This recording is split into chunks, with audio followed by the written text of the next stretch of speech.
రోగాలు ఎరుగని గ్రామం.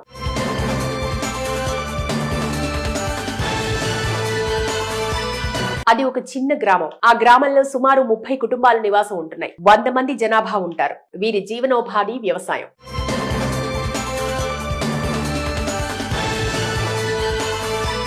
ఇక్కడ తాజాగా పండించిన పంటలను ఆహారంగా తీసుకుంటారు. ప్రకృతితో మమేకమై కాలుష్యానికి దూరంగా ఉంటారు. 90 ఏళ్ల పైబడి ఉన్నవారు వ్యవసాయం చేస్తూ పూర్తి ఆరోగ్యంతో ఉన్నారు. అయితే ఆ గ్రామం ఎక్కడో తెలుసుకుందామా? ఆధునిక కాలంలో కాలుష్య వాతావరణంలో కల్తీ ఆహారం తీసుకుంటూ నిత్యం రోగాలతో మనిషి సహవాసం చేస్తున్నాడు. కానీ కామారెడ్డి జిల్లాకు చెందిన ఓ పల్లె మాత్రం ప్రకృతి జీవనాన్ని గుర్తు చేస్తోంది. కాలుష్యానికి వ్యాధులకు దూరంగా పచ్చని ఒడిలో జీవిస్తోంది. కరోనా 2 దశల్లోనూ ఒక్కరికి కూడా సోకలేదంటే ఆ తండావాసుల జీవన శైలి అర్థం చేసుకోవచ్చు.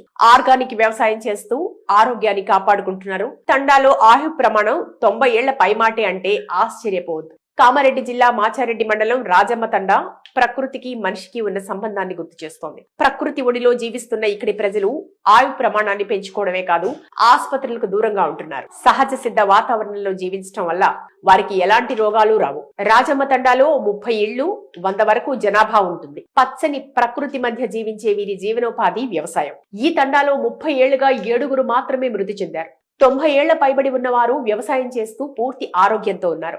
వంటలు కట్టెల పొయ్యిపైనే చేస్తారు. ప్రధాన ఆహారం మక్క రొట్టె, వెల్లుల్లి కారం.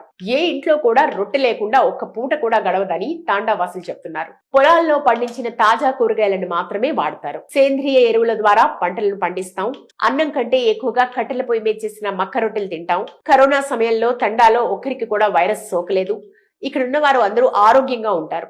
కూరగాయలను పండించుకుంటాం. రోజు వ్యవసాయ పనులు చేస్తాం.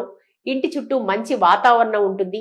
మా చుట్టూ ఉన్న వాతావరణమే మాకు రక్ష అంటారు గ్రామస్తులు. ఇక రాజమ్మ తండా మిగతా తండాలకు భిన్నంగా ఉంటుంది. ఇక్కడ ఇళ్లలో టీవీ, ఫోన్ తప్ప ఇతర ఎలక్ట్రిక్ వస్తువులు ఉండవు. Fridge, washing machine, electric rice cooker వంటివి కనిపించవు. తాండాకు సమీపంలోనే వాటర్ ప్లాంట్ ఉన్నప్పటికీ ఆ నీరు త్రాగరు. ప్రపంచాన్ని వణికించిన కరోనా వైరస్ రాజమ్మ తండా దరి చేరలేదు. ప్రకృతితో మమేకమై కాలుష్యానికి దూరంగా ఎలా జీవించాలో రాజమ్మ తండా అందరికీ ఆదర్శంగా నిలుస్తుంది.